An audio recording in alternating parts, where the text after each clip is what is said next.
Wajib bagi walinya untuk memecut anaknya yang tidak sholat jika anak tersebut berusia 10 tahun. Wajib bagi walinya untuk memecut atau memukul anaknya yang tidak sholat jika anak tersebut berusia 10 tahun, dan dengan syarat pecutan tersebut tidak sampai melukai badannya, pecutan yang ringan, bukan pecutan yang bisa melukai badan. Ya, pukulan yang bisa bikin dia takut gitu loh, yang bisa bikin dia jerah. Jangan nanti mukul sampai luka darah, sampai bengkak, sampai dibawa ke dokter. Ya jangan. Pukulan yang bisa mukul juga tuh kita dikasih tahu. Ya mukul nggak boleh begini. Mukul nggak boleh. Misalkan nih rotan nih, ya ini rotan misalkan. Tangan kita, tangan yang ini yang gerak, pergelangan tangan. Tak, tak, paham nggak? Kalau ente begini, wah sakit. Kalau begini ya paling kenceng gimana sih? Ya, ada rotan nggak sih? Mau coba? Nggak ada ya, rotannya hilang sih. Karena biasanya ada. Tapi itu perlu tuh. Nanti ente kan punya anak, didik anak ente dari kecil begitu. Ya. Kemudian yang ketiga, syarat wajib sholat adalah berakal, al-ugul, berakal.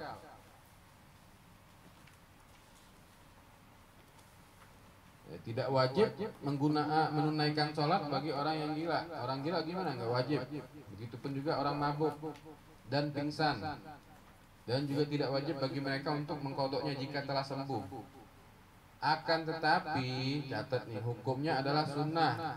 Hal ini jika hal-hal tersebut gila, pingsan, dan mabuk terjadi tanpa disengaja. Gilanya nggak sengaja, mabuknya nggak sengaja, pingsannya juga nggak sengaja. Itu sunnah, dikodok sholatnya. Tapi kalau misalkan disengaja, gilanya disengaja. Ada orang gila sengaja, ya. Mabok sengaja, banyak, betul nggak? Atau pingsannya sengaja, mungkin juga bisa ada yang sengaja. Maka bagaimana? Wajib bagi mereka untuk mengkodok sholat jika telah sembuh atau telah sadar. Gila, Luki, misalkan Luki, ya Luki nih, gilanya nggak sengaja, nggak tahu, mungkin ada turunan atau apa, misal. Jadi kalau malam gila tuh sampai waktu duha. Maka gimana? Sunnah kalau dia sadar untuk mengkodok andai pun seandainya dia tidak kodok, nggak wajib, asal gilanya nggak sengaja. Paham ya? Kalau sengaja gimana gila yang sengaja? Ya paham itu. Lu tanya dokter jiwa. Mungkin dibenturin ke aspal atau apa kayak, ya jadi gila. Jadi kalau mau jadi gila bisa tuh. Tapi gila beneran, bukan gila ngerti duit. Gila zaman sekarang ngerti duit. Lu kasih tuh orang gila yang ada di jalan, kalau ngerti duit, lu tanda tanya tuh gilanya. Ada yang dia pingsan juga, pingsan. Ada pingsan orang yang nggak sengaja. Maka selama hal dia pingsan tadi, pas dia sadar, nggak wajib dia kodok tapi sunnah. Begitupun juga orang mabok teler dia, nggak wajib. Gimana mau sholat? Nanti yang dibaca bukan Fatihah, Pancasila, ya kan? Orang mabok nggak sadar. Nanti gimana kalau dia sadar? Wajib dia mengkodok sholat. Kemudian yang keempat, syarat wajib daripada sholat apa? Suci daripada haid dan nifas. Suci dia dari haid dan nifas. Tidak wajib sholat bagi seorang perempuan yang dalam keadaan haid ataupun nifas. Gak wajib. Perempuan kalau lagi haid atau nifas gak wajib mengkodok sholat atau menunaikan sholat. Dan juga tidak wajib mengkodoknya kalau sudah suci dari haid atau nifas. Bahkan menurut pendapat Imam Ibnul Hajar radhiyallahu an, jika seorang perempuan mengkodok sholat yang ditinggalkan selama masa haid atau nifasnya, maka hukumnya adalah haram. Sedangkan menurut pendapat Imam Romli, hukumnya adalah sah. Akan tapi sholat tersebut menjadi sholat sunnah yang tidak berpahala. Ya orang perempuan kalau lagi haid atau nifas nggak wajib sholat. Kalau dia sudah suci, wajib nggak dia qadhain sholatnya? Tidak, nggak wajib. Bahkan kalau menurut Ibn Hajar, seorang perempuan yang mengqadhain sholat di masa waktu haid atau nifasnya, misalkan haid dia atau nifasnya 7 hari, 7 hari itu diqadhain sholatnya, haram hukumnya. Menurut Ibn Hajar. Kalau menurut Imam Romli gimana? Sah. Tapi jadi sholat sunnah yang tidak berpahala. Jadi sholat sunnah yang tidak ya, ada yang perempuan yang abidah yang Masya Allah. Jadi bukan yang abidah. Ada yang mungkin ngerasa pengen dia olahraga, daripada olahraga yang enggak dia jadiin sholat. Tapi kalau ini nggak usah. Itu udah pemberian nikmat dari Allah Subhanahu wa Ta'ala. Ya. Jadi kalau misalkan Adi lagi head Koko, Adi lagi head, wajib gak dia qadhain masa headnya? Hah? Adi lagi head. Nah, iya. Iya, masa Adi head, Adi wati, iya. Bekher ya, laki nggak ada, laki wajib nggak ada alasan nggak sholat. Apa lo lagi head? Berarti kalau lagi nggak sholat, nanti berarti perempuan. Paham ya? Yang kelima, syarat wajib sholat apa tadi? Sampainya dakwah, bulughud dakwah. Sampainya ajaran agama Islam kepadanya. Itu maksudnya. Sampai dakwah maksudnya sampainya ajaran Islam kepada dirinya. Jadi tidak wajib menunaikan sholat bagi seorang yang tinggal di suatu tempat yang ajaran agama Islam belum sampai ke tempat tersebut. Enggak. Dia tinggal di suatu tempat, misalkan di mana ya? Gunung paling tinggi. Orang apa itu nggak tahu. Tinggi banget. Wala ada internet, nggak ada TV, nggak ada radio, nggak ada siapa-siapa, dia doang, misalkan atas keluarganya. Agama orang manusia, kabar manusia yang lain aja nggak tahu, apalagi agama Islam. Maka gimana? Nggak wajib. Dan tidak wajib juga baginya mengqadha sholat yang ditinggalkan. Hal ini menurut Imam Romli radhiyallahu anhu. Sedangkan menurut Imam Ibnu Qasim wajib untuk mengqadhanya. Kalau menurut Imam Romli nggak wajib mengqadha sholat, tapi kalau menurut Ibnu Qasim wajib mengqadhanya. Jadi apa tadi? Orang yang belum sampai ajaran agama Islam ke telinganya, ke dirinya dia, nggak wajib sholat, karena belum nyampe dakwah. Kalau udah nyampe, seperti orang non-muslim yang di sekitar kita, orang kafir, dia ngelihat ada adzan, dia ngelihat ada orang Islam, sampainya dakwah, sampai kan? Ada syiar, namanya adzan syiar, masjid syiar. Ente pakai kopiah syiar, maka ente kalau pakai pakaian muslimah niatin syiar, niatin dakwah Nabi Muhammad sallallahu, maka setiap langkah ente, setiap jalan ente, setiap nafas ente dapat pahala. Belajar pakai kopiah, pakai ini ke masjid, ke majelis, niatin syiar Nabi Muhammad. Niatin biar orang tahu kalau kita lagi membantu mensyiarkan agama Nabi. Nah bagi mereka yang belum nyampe itu, nggak ada azan, nggak ada masjid, nggak nyampe, wala ada internet, televisi, nggak ada deh, udah kehidupannya dia doang, nggak wajib. Tapi pertanyaannya zaman sekarang siapa yang belum nyampe? Mungkin kalau zaman dulu iya, sekarang sampai semuanya. Malah ente mau keliling dunia lewat Google apa tuh? Earth lewat apa tuh? Google Earth. Tahu nggak lu Google Earth? Anak kuliahan gimana sih? Google Earth, lo ketik misalkan kemana tempat Ciampea, Apit lagi ngapain, tahuan. Rumahnya ini, jalannya ini, jemurannya kelihatan, ya kan, nyampe semuanya. Masya Allah, alhamdulillah zaman sekarang ya. Ente mau dakwah tuh udah enak, tinggal intenya. Mau nyampein dakwah Nabi tuh enak, tinggal kitanya. Ente mau ikut nggak jadi pelopor pembantu dakwah Nabi Muhammad? Beb, anak belum belajar, anak apapun profesi ente, apapun status ente, mau ente kerja kek, mau ente pengangguran kek, mau ente orang biasa, mau ustad, jangan lupa sisipin bantu dakwah Nabi Muhammad. Dimulai dari medsos kita, Instagram ente, Facebook ente, ya nggak mengupload kecuali buat orang ingat Nabi Muhammad. Ini ngupload perut buncit, ya, yang ya. Ya apalah, mungkin dia kita husnudon, Nabi nggak buncit perutnya, betul nggak? Ya, mungkin buat ngasih kita semangat biar tidak ya, biar kenapa Nabi tidak biar sehat, nggak apa-apa. Dan lain-lain lah. Ya, intinya ala kulihal uploadan yang bisa buat kita ingat Nabi Muhammad Shallallahu Alaihi. Ya upload sehari-harian itu nggak apa-apa, cuman jangan sampai buat mengakibatkan dosa. Itu kayak Diki nih diam-diam punya akun yang lain ngupload penari perut. Ya. Dosa, orang jadi syahwat ngelihat yang tadinya berkait gara-gara ada upload ini dia jadi syahwat, dia berdosa, melakukan maksiat, ente tanggung jawab di hadapan Allah. Jadi gampangnya lagi ente medsos nih ada kan dapat link, dapat link website, ada link YouTube, Instagram, tinggal ente share ke status, share ke teman, share ke grup, mau dia lihat mau dia kagak bodo amat, yang penting ente bantu share. Kenapa niatin buat bantu dakwahnya Nabi Muhammad? Selesai, nggak ada ruginya. Rugi di mana? Kuota berkurang. Ini mah kagak, harus dipecut dulu baru gerak. Kalau enggak bantu dakwah Nabi. Ya, Facebooknya, YouTube-nya, apa yang ente bisa kerahkan ente kerahkan. Gak usah beb, cuma beb nggak ada yang lihat. Jangan ngomong gitu. Nanti bakal ente rasain kalau udah di kuburan. Nanti bakal ente rasain kalau udah di akhirat. Ya, yang semangat, yang kompak. Udah satu nih kan enak, kita ada di grup satu ini, sebarin semuanya.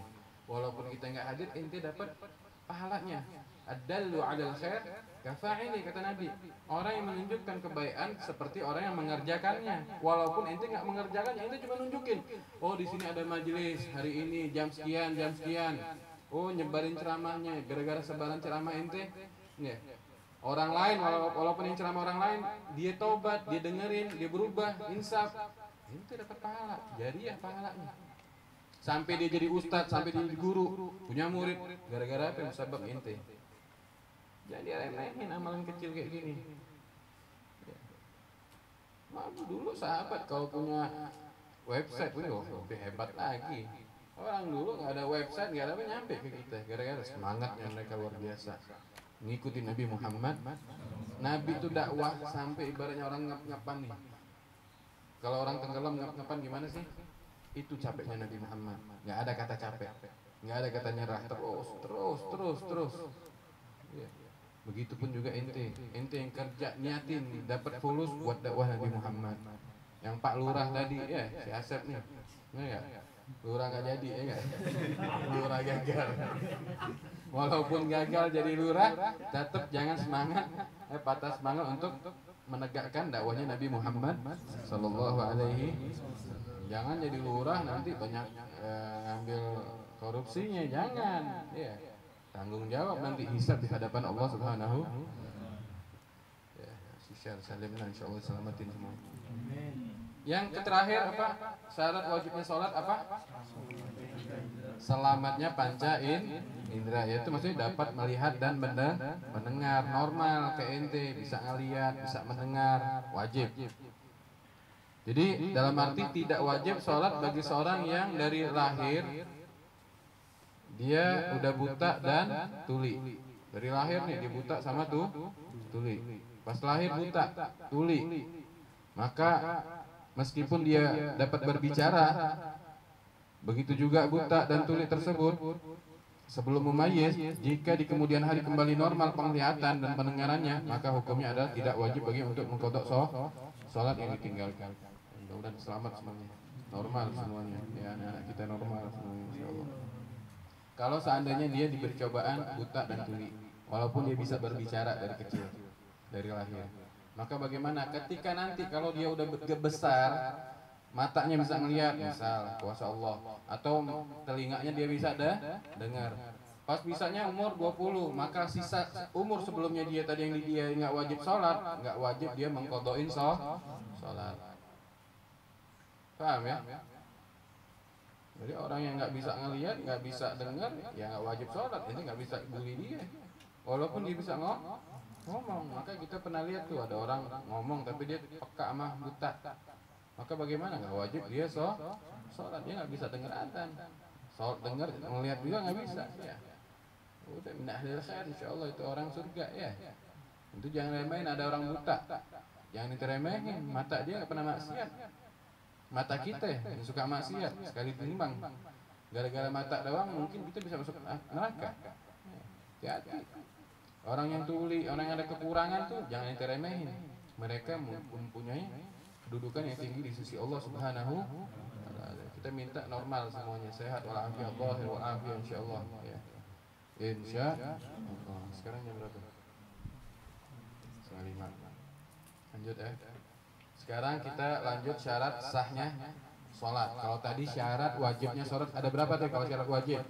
Ada 6. Yang pertama Islam. Yang kedua balik. Yang ketiga berakal. Yang keempat suci dari haid dan nifas. Yang kelima sampainya dakwah ajaran agama Islam ke dirinya. Yang terakhir selamat daripada panca indera. Maksudnya bisa melihat dan ini wajib ini, nggak ada di situ. Nah sekarang yang di matan syarat apa? Syarat sahnya sholat ada 8. Syarat sahnya sholat ada 8. Yang pertama apa? Taharatul hadatsain, suci daripada 2 hadas. Hadas kecil maupun hadas besar. Dengan apa menyucikannya? Dengan air ataupun dengan debu. Dengan syarat-syarat yang telah kita pelajari. Maka tidak sah sholat seorang tersebut tanpa menyucikan salah satu dari kedua hadas tersebut. Dalam keadaan hadas dia sholat nggak sah. Hadas kecil misalnya, ataupun hadas besar, sholat nggak sah. Ya. Seandainya orang tersebut tahu dia lagi dalam keadaan hadas kecil ataupun hadas besar, dia lakukan sholat tetap ami dan aliman, dia tahu dia sengaja, maka orang tersebut berdosa, berdosa. Dia berdosa. Dia tahu nih lagi dalam keadaan hadas kecil atau lagi dalam keadaan hadas besar, tetap dia sholat, berdosa. Kenapa? Dia bisa bersuci, ada air atau ada debu, tapi dia nggak gunain buat bersuci, maka berdosa. Kalau dia lupa gimana? Dia nggak sengaja, tapi dia lupa. Usiba ala ghasli, maka dia diberi pahala tergantung niatnya dia. Jadi kalau dia lagi dalam keadaan hadas kecil atau lagi dalam keadaan hadas besar, ada air buat mensucikannya atau ada debu, dia lupa. Dia dapat pahala tergantung niatnya. Tapi kalau misalkan nggak ada buat menyucikannya, nggak ada air, nggak ada debu. Misalkan dia lagi dalam keadaan hadas kecil, nggak ada air, nggak ada debu buat menyucikannya, maka bagaimana? Tetap dia wajib sholat. Lihurmatil waqt.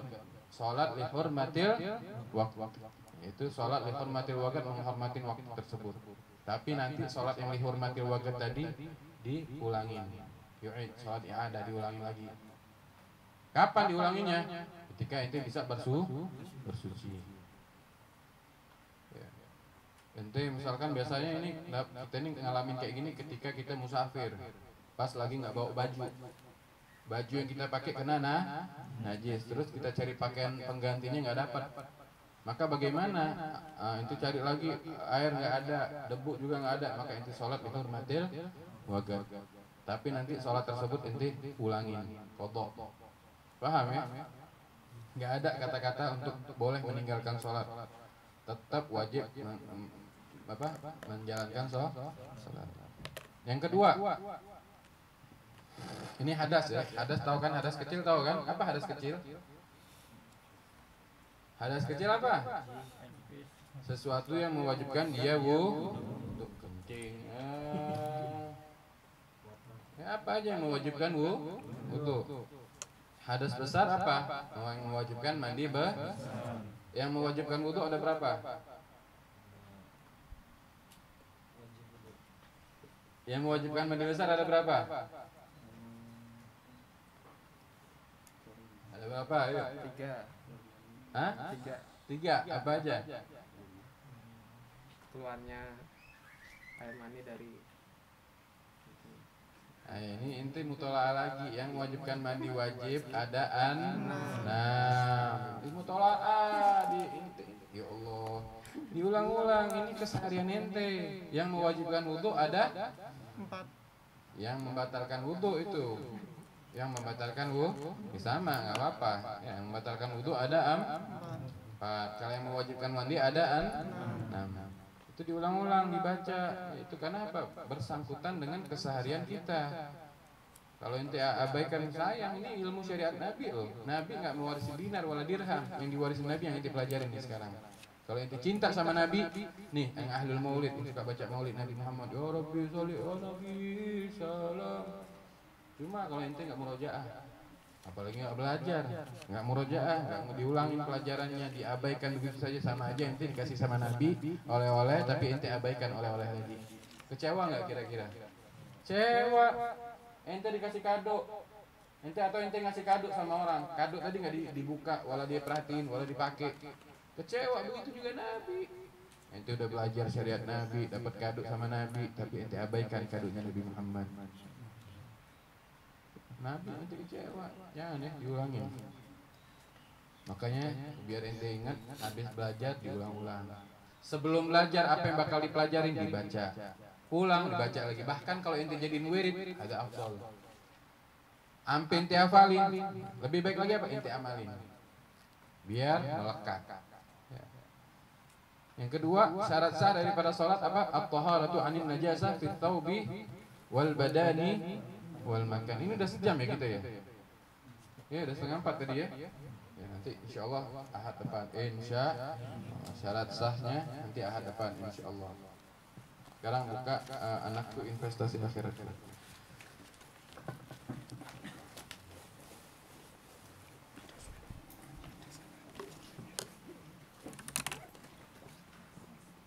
Halaman berapa nih?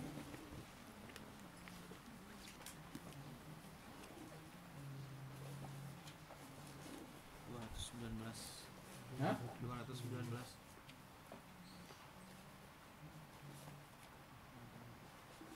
219. Betul. Fatwa MUI tentang khitan pada wanita. Al-Fadil Hasan bin Ahmad Baharun ala Ustadina Segaf bin Hasan bin Ahmad Baharun anna Allah yaghfiru wa yarhamu Allah yanfa'una barakatuhu wa asraru wa adwaru bidini wa ila hadratin Nabi. Fatihah.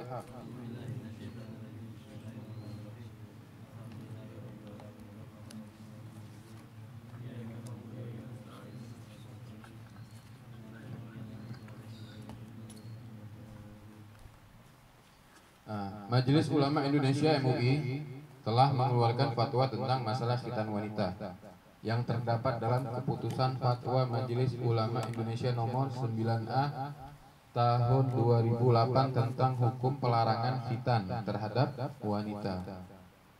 Dalam fatwa tersebut MUI menegaskan bahwa khitan bagi wanita termasuk fitrah, aturan, dan merupakan syiar Islam. Khitan kepada para wanita adalah makrumah, bentuk kemuliaan. Pelaksanaannya sebagai salah satu bentuk ibadah yang dilanjutkan. MUI juga menjelaskan bahwa pelarangan khitan kepada perempuan bertentangan dengan ketentuan syariat Islam berkaitan dengan khitan, baik bagi laki-laki maupun bagi perempuan, karena khitan termasuk syiar Islam. Sehingga dalam hal ini MUI telah memutuskan dua hal sebagai berikut. 1.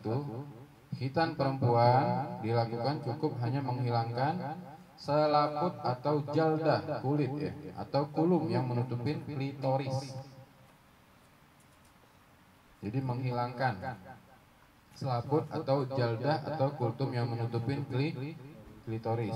Yang kedua, khitan perempuan tidak boleh dilakukan secara berlebihan seperti memotong atau melukai klitoris, insisi dan eksisi yang mengakibatkan doror suatu keburukan. Kesimpulan dari pembahasan terkait dengan khitan kepada para wanita adalah sebagai berikut. Jadi itu tuh jadi tetap boleh, tapi dua hal ini tidak boleh dua hal ini yang harus diperhatikan ya, keputusan MUI. Nah, kesimpulan daripada pembahasan terkait dengan khitan kepada para wanita adalah sebagai berikut. Satu, khitan kepada para wanita adalah termasuk bagian daripada syariat Islam. Yang kedua, hukum khitan bagi orang wanita adalah diperintahkan serta diwajibkan. Hanya saja terdapat khilaf, perbedaan ulama. Karena sebagian daripada mereka mengatakan bahwasanya hukumnya sunnah, tidak wajib. Akan tapi menurut mereka semuanya khitan merupakan sebuah syariat yang dianjurkan. Maka seorang muslim tidak boleh melakukan pelanggaran terhadap praktek khitan kepada para wanita karena merupakan sebuah syariat. Tiga, khitan kepada para wanita menurut syariat Islam berbeda dengan pendapat pandangan medis yang dipayungi oleh WHO yang menganggap khitan merupakan female genital mutilation ya, yang dilarang oleh WHO. Jelas berbeda ya, berseberangan. Khitan bagi wanita mengandung beberapa manfaat dan hikmah seperti menstabilkan syahwat dan lebih memuaskan pasangan. Di samping juga manfaat-manfaat yang lainnya telah dibuktikan secara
Dr. Andika Mianoki dalam bukunya yang berjudul Ensiklopedia Khitan, yaitu sebagai berikut. Tips memilih tempat khitan ini perlu nih. Satu, ada baiknya Anda mencari informasi terlebih dahulu kepada orang-orang di sekitar yang pernah melakukan khitan tentang tempat khitan yang baik di daerah Anda. Pastikan tempat yang dipilih adalah tempat yang profesional dan terpercaya, walaupun ente harus bayar besar. Jadi tahu tuh. Yang kedua, tempat khitan yang profesional harus memiliki dokter penanggung jawab karena khitan merupakan tindakan medis yang perlu pengawasan dokter. Demikian juga alat-alat yang digunakan adalah alat yang steril yang sesuai dengan standar medis. Tiga, lakukan survei terlebih dahulu untuk mencari tahu informasi khitan yang dilakukan di tempat tersebut seperti metode yang digunakan, siapa yang melakukan khitan, fasilitas, biaya, dan informasi lain yang diperlukan. Empat, jika Anda memutuskan untuk mengikuti program khitanan massal, maka hendaknya memilih khitanan massal yang memenuhi kriteria-kriteria di bawah ini. A. Adanya dokter penanggung jawab pada program tersebut. B. Proses khitan dilakukan sesuai standar medis. C. Alat yang digunakan steril. Satu alat hanya digunakan untuk satu pasien. D. Proses khitan dilakukan oleh tenaga ahli berpengalaman di bawah pengawasan dokter. Tips persiapan sebelum khitan. Ini buat laki ataupun perempuan ya. Ini buat laki ataupun perempuan. Dari tadi juga tips khitan tuh buat laki ataupun perempuan. Tips persiapan sebelum khitan. Satu yang paling penting dan utama, tanamkan dalam keyakinan Anda dan juga anak bahwasanya khitan termasuk bagian dari pelaksanaan syariat Islam, sehingga merupakan bagian daripada ibadah. Hadirkan niat yang ikhlas ketika akan dikhitan. Dia harus yakin kalau khitan itu adalah ibadah. Ente yakinin buat diri ente dan anak ente.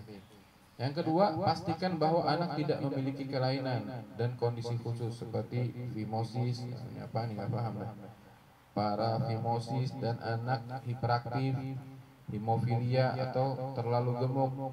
Jika masih ragu, sebaliknya diperiksakan ke dokter terlebih dahulu agar terdapat pengarahan dengan teknik khitan yang sesuai dengan kondisi anak. Jadi anaknya normal lah, pastiin. Kalau nggak normal, ya seperti yang tadi dikatakan, nanti bawa ke tenaga medis, cek dulu.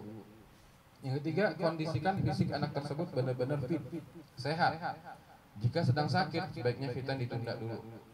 Yang keempat, pastikan kondisi mental anak sudah siap. Beri penjelasan tentang khitan agar anak siap mental. Tidak jarang anak menolak dikhitan padahal sudah dibaringkan di ranjang karena kesiapan mental yang kurang. Hal yang perlu dijelaskan kepada anak yang akan dikhitan adalah penjelasan tentang prosedur yang dilakukan. Terangkan bahwa proses khitan tidak berlangsung lama, hanya sebentar, dan juga tidak akan merasa sakit karena akan diberikan bius terlebih dahulu. Rasa sakit hanya berada di awal ketika pemberian suntik obat bius, itu pun hanya sebentar. Informasi seperti itu perlu diberitahukan agar anak benar-benar siap mentalnya. Jadi mentalnya siap, biar nggak trauma. Kayak Koko dulu trauma ya. Iya, kata abah itu trauma dulu. Oh, ngaku dia. Ya, kita dulu nggak pakai obat bius, nggak pakai dokter saya dulu. Dulu dibilangin kayak gigit semut, ya. Nggak pakai bius gue. Nah, lo yang pakai dokter, lo pakai dokter sebenarnya. Bengkong juga. Nah. Barangkali ada yang mau nyoba pakai bengkong anaknya nanti. Sekarang kan udah enak ya pakai laser malah. Sekarang pakai laser kan? Klep. Apa lagi itu klep? Jadi otomatis sendiri Beb, ditaruh gini. Oh iya? Iya Beb, ada. Yang paling baru? Iya, klep namanya. Klep sepeda enggak? Nah. Yang kelima, jika anak sangat penakut dan tidak memungkinkan dengan bius lokal, mungkin perlu dilakukan khitan dengan bius total. Anak yang dipaksa justru akan membuat trauma yang akan berdampak buruk ke depannya, ya kan? Trauma kan? Di sini ada yang takut jarum nggak? Hah? Buki takut jarum? Ya? Enggak, anak mau. Ente yang udah vaksin siapa di sini? Yang belum siapa? Ente belum? Ente belum? Takut jarum nggak? Benar? Nah, insya Allah nanti vaksin ya. Vaksin namanya nanti. Jarumnya gede. 6. Beberapa pelayanan khitan membolehkan anak untuk didampingin orang tuanya. Usahakanlah orang tua bisa mendampingi anak ketika dikhitan. Hal ini penting untuk memberikan dukungan mental. Lu kalau punya anak, dampingin tuh anaknya, baik laki maupun perempuan. Namun jika Anda takut, kami sarankan untuk tidak ikut mendampingin. Kalau takut lihat daerah, ya udah nggak usah lihat. Ntar abahnya yang pingsan, bukan anaknya. Ya. Beberapa kasus yang kami temui, ada beberapa orang tua yang takut dan terlalu cemas sehingga justru akan mengganggu ketenangan anak saat dikhitan serta mengganggu konsentrasi dokter dalam melakukan tindakan. Awas dokter, ntar kepotong semuanya. Ya, orang tegang semuanya. Model orang tua demikian, jangan deh, udah deh. Orang tuanya aja yang dibius ya. Tidak jarang pula ada orang tua yang pingsan saat mendampingi anaknya karena takut dan tidak tega anaknya. Sekali lagi, jika Anda takut, sebaiknya tidak perlu ikut ke ruang tindakan. Jangan ikut dah, nanti sadar diri. Yang takut darah, yang takut lihat jarum, nggak usah deh, nitipin nama pamannya aja ya kan. Tapi ente harus lawan kayak gitu-gitu, nggak boleh. Karena kita nanti ngeliat keluarga, anak sakit gimana, harus kuat. Harus biasain kayak gitu. Kan ada model orang pucat langsung kalau lihat darah, pucat ngapain, harus dilawan. Dulu sempat, tapi anak lawan, anak harus bisa, anak harus berani, hilang sendiri. Anak gimana caranya menyelamatkan orang, misalnya darah, kecelakaan apa caranya gitu harus dilawan. Memilih waktu yang pas, tujuh ya, memilih waktu yang pas untuk khitan. Misalnya pada saat kondisi anak sedang longgar dari aktivitasnya, begitu pula orang tua seperti libur sekolah. Yang kedelapan, tidak ada doa khusus ketika akan dikhitan, cukup dimulai dengan membaca Bismillah sebagaimana dianjurkan setiap kali melakukan suatu agar bentar, baca maulid dulu. Pas asrokol baru tuh ya nggak ada ya baca Bismillah. Nanti udah dihitan, nanti mau baca maulid nggak apa-apa ya. Habis itu nggak apa-apa nanti baca maulid. Adapun tips perawatan setelah khitan, wallahu a'lam bishawab. Ya Rabbana tarafna bi